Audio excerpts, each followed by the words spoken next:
नमस्कार. आज आपण बनवतोय दुधी भोपळ्यापासून मस्त अशी खीर. तर त्यासाठी मी इथं आवश्यकतेनुसार दुधी भोपळा साल काढून किसून घेतलाय. आता काय करायचंय, कढईमध्ये तूप गरम करायचं 1 चमचाभर. तूप गरम झालं की त्यामध्ये काजू आणि बदाम कट करून हलकेसे फ्राय करून घ्यायचेत.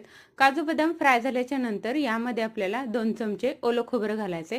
ओलं खोबरं कुठलीही खीर बनवताना तुम्ही जरूर घाला. यामुळे खीरीची चवही खूप छान लागते आणि खीर दाटसरही होते.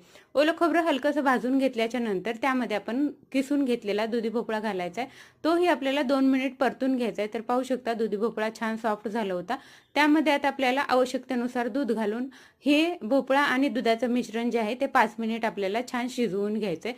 5 मिनिट शिजल्याच्या नंतर आता आपला दुधी भोपळा जो आहे तो छान शिजलेला आहे. खीर आपली घट्ट झालेली आहे. तर आता यामध्ये आवडीनुसार साखर घालायची आपल्याला आणि 2 मिनिट आणखीन उकळून घ्यायचंय. मस्त अशी आपली दुधी भोपळ्याची खीर तयार आहे.